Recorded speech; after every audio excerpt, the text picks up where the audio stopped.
Alors, pour aider cette chaîne, partagez, likez, commentez, et puis peut-être, aidez-nous sur Tipeee.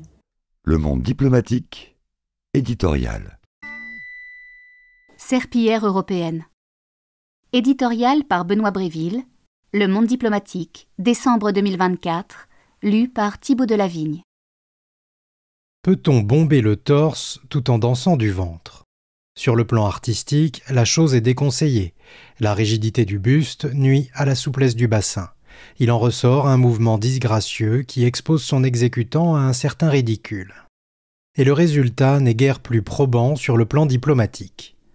Les dirigeants européens, qui ont accueilli l'élection de M. Donald Trump avec un mélange de fanfaronnade et d'allégeance, ne tarderont pas à le constater.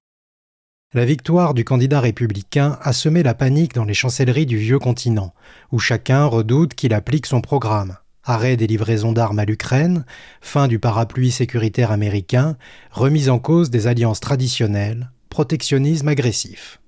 Des mesures qui bouleverseraient l'ordre international mis en place au lendemain de la Seconde Guerre mondiale et auxquelles l'Union européenne n'est pas préparée.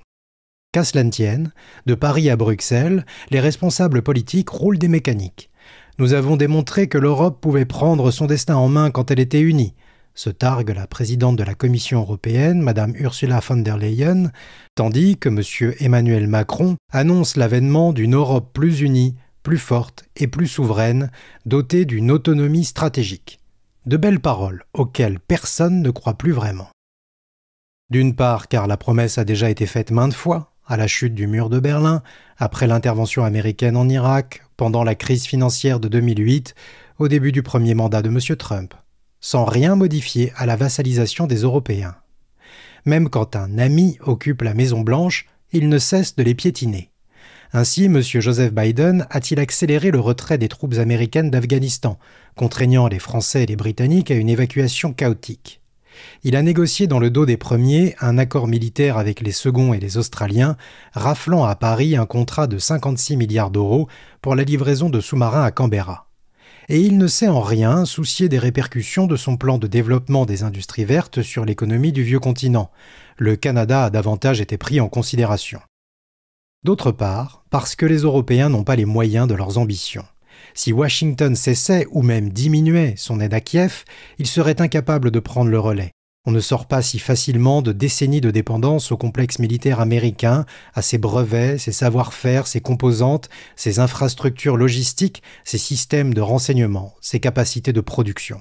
L'Ukraine n'aurait alors d'autre choix que d'accepter les conditions de paix négociées entre les États-Unis et la Russie, avec à la clé de probables pertes territoriales.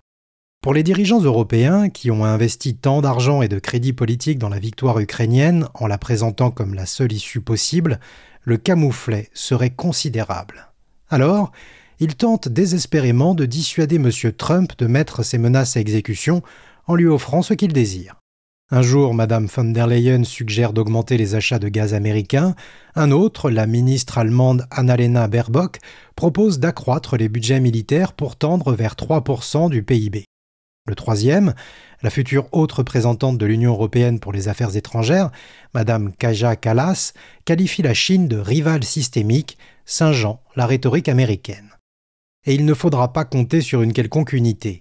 Les Européens se sont montrés incapables de parler d'une voix forte après les mandats d'arrêt émis par la Cour pénale internationale contre le Premier ministre israélien Benjamin Netanyahou pour crimes de guerre et crimes contre l'humanité.